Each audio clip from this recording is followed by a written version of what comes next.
Lucrare practică numărul 2. Crearea unui tabel. Scopul lucrării. Crearea unui tabel în Microsoft Visual Fox Pro.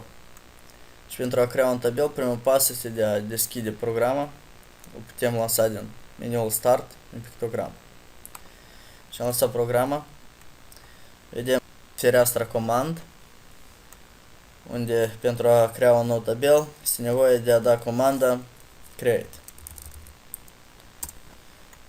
Deci a apărut o nouă fereastră unde introducem numele proiectului nostru și salvăm. O vom numi lucrare practică numărul 2. Salvăm. Aici vom structura tabelul după nume și tip. Vom crea o bază de date cu numele unor lucrători a unei companii și nume companie de tip caracter. Tipul caracter face parte din tipurile de date alfanumerice. Caracter este format din 254 de caractere și va executa un șir de caractere până la 254. Deci vom pune 15 caractere. Lucrători. Tot de tip caracter. 20 de caractere. Deci data de tip date. Tipul date face parte din tipurile de date de timp. Date este format din 8 octeți și conține tipuri de date calendaristice. Luna, ziua și anul. Și autocaracterizarea de tip memo. Tipul de date memo face parte din tipurile de date alfanumerice.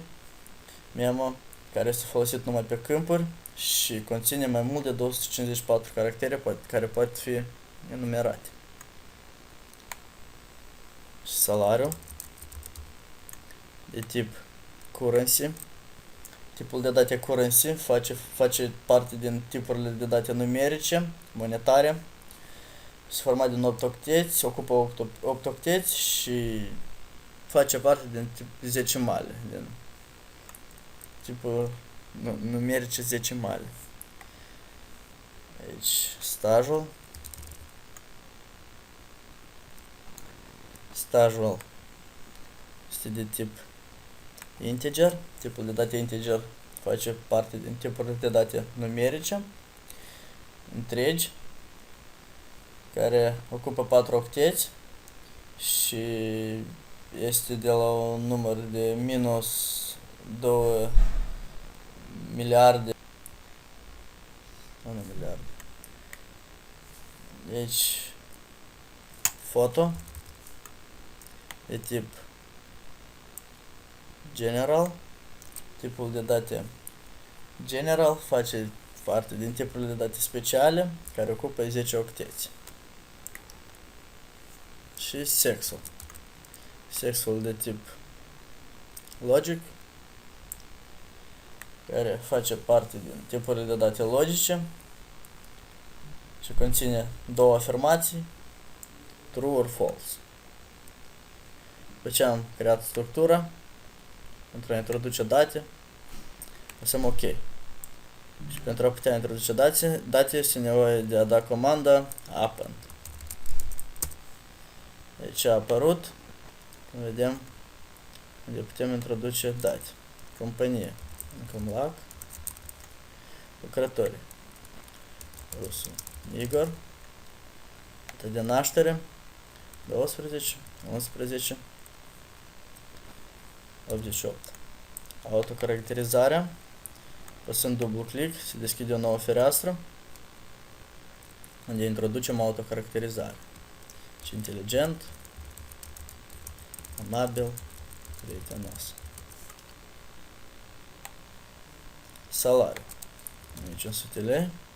Staj, 2 ani. Deci pentru a introduce foto, să dublu click, pe care deschidem o fotografie.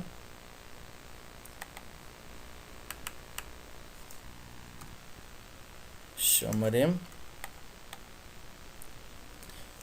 Ajutor taste print screen, care deschidem din nou programa și în fereastra nou deschisă, Ctrl+V. Și închidem, ea automat se salvează. Sex, tip true, false, masculin. Deci, așa continuăm.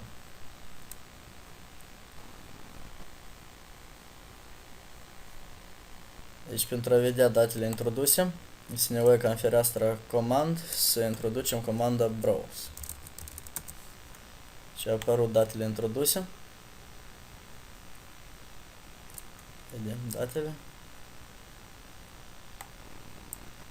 Deci concluzia, pentru a crea un tabel, în lucrarea dată am învățat a crea un tabel și a folosi comenzile pentru crearea tabelului și pentru a crea o bază de date.